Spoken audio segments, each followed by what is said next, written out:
The news spread like wildfire. Elon Musk, yes, that Elon Musk, was seen boarding a private jet headed to the Vatican. It happened only hours after the historic coronation of Pope Louis XI. No one expected it. No one could quite believe it.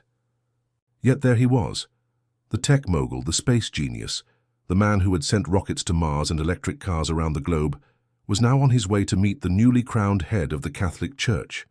Social media went wild. Twitter, Instagram, news apps, everything exploded. People around the world held their breath. What was going on? Why was Elon Musk flying to the Vatican? What did he need to speak about with Pope Louis XI?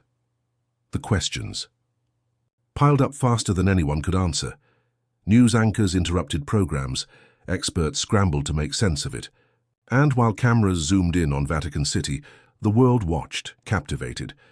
It wasn't just a meeting, it was a symbol, a sign of something deeper, bigger, and perhaps more powerful than anyone expected.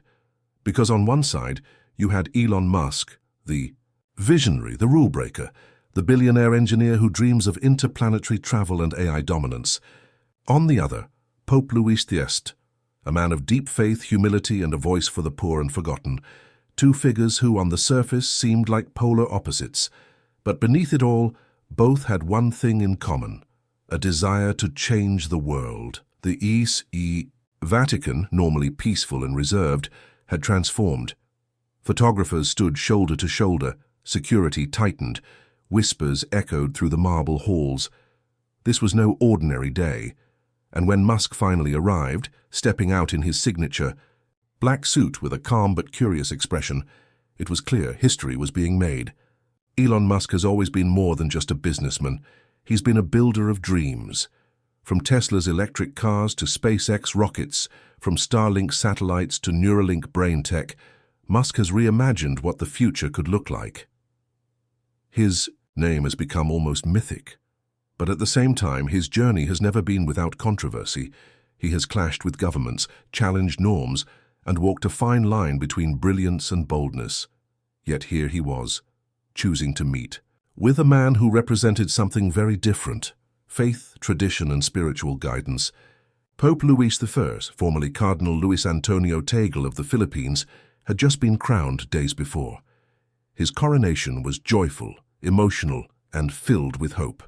A pope for the people, a leader rooted in service, not status.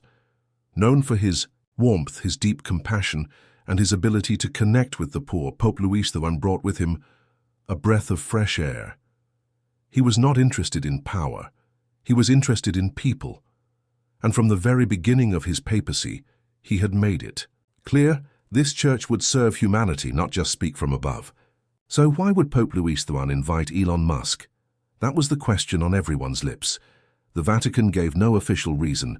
The meeting was private, no press allowed, no statements released, just a quiet invitation and an eager arrival.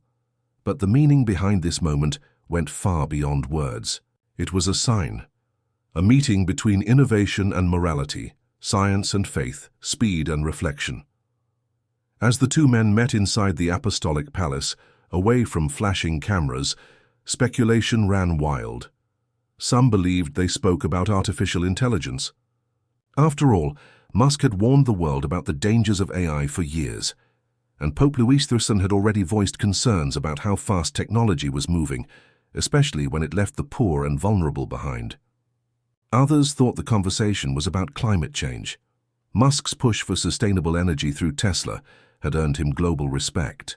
Meanwhile, Pope Louis XI had made environmental care one of his main messages, calling the Earth a gift that needed urgent protection. Could this meeting spark a partnership between technology and the Church in fighting for our planet? Another theory, perhaps they spoke about Mars, about the future of humanity off Earth. A wild idea, but with Musk's dreams of space colonization and the Vatican's long history of exploring humanity's place in the universe, it wasn't entirely out of reach. And then there were those who whispered about ethics. Could Pope Louis I be urging Musk to consider not just what he creates, but why? No matter what the topic, one thing was certain. This meeting shook the world. It made people think. Could the spiritual and scientific worlds finally talk to each other? Could they cooperate? For so long, people assumed faith and science were in conflict. But this image, Elon Musk and Pope Louis I in deep conversation, challenged that idea. It offered a glimpse into a future where these two forces might join hands instead of staying apart.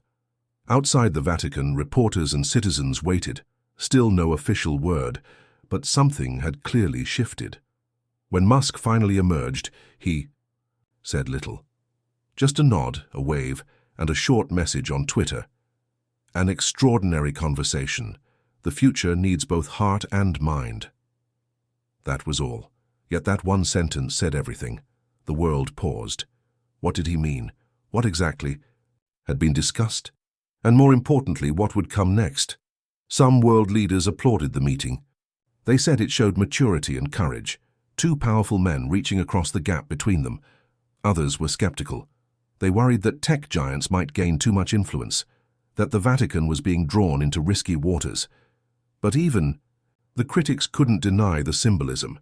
At a time when humanity was facing climate crisis, poverty, wars, and digital revolutions, seeing these two figures together gave people hope. This wasn't about politics. It wasn't about control. It was about vision and responsibility, because Musk brings with him unimaginable technological power. The ability to launch satellites, control digital networks, shift markets with a tweet. And Pope Louis XI brings moral weight, the voice of billions who look to him for guidance, for compassion, for courage. When those two forces combine, the potential is staggering. Imagine a world where Musk's satellites bring internet to remote African villages, guided by the Church's knowledge of who needs it most. Imagine solar, energy projects funded by Tesla, but coordinated through Catholic missions that serve the poorest. Imagine AI technologies developed with not just profit in mind, but human dignity, designed with input from theologians, priests, and scientists. Far-fetched, perhaps, but so was a rocket that could land itself. So was a Filipino cardinal becoming Pope. So was a world where a tech billionaire meets a pope in silence and the world listens. Inside the Vatican, we may never know the full conversation that took place, but those walls have seen many secrets, and history shows that often the most important talks are the quietest ones. Perhaps Pope Louis XV was planting a seed that could grow into dialogue, partnership, and new ethical standards for a world racing toward the future. And perhaps Musk, always known for thinking light years ahead, was there to understand what faith still offers, a compass, a grounding force, a reminder that in the rush to build, we must not forget to care. This wasn't a clash of titans. It was a meeting of minds. And maybe, just maybe, it was a beginning. The beginning of a new kind of future. A future where we don't choose between the church and technology, but let them shape each other. A future where satellites orbit the Earth not just with data, but with purpose. Where AI doesn't replace humanity, but uplifts it. Where the poor aren't left behind in the digital age, but are the first to benefit from progress. A future where rocket ships and rosaries are not contradictions, but companions. As the sun set over Rome and the lights of the Vatican glowed softly in the dusk, one thing was clear. This was more than a visit, more than a handshake. It was a statement to the world that the past and the future are not enemies, that tradition and innovation can walk side by side, that the human spirit, powered by faith and curiosity, can still lead us to something greater and somewhere deep. Inside the Vatican, a conversation had taken place that might one day be remembered as the moment everything changed. The world watched and waited, because this wasn't the end, it was just the beginning.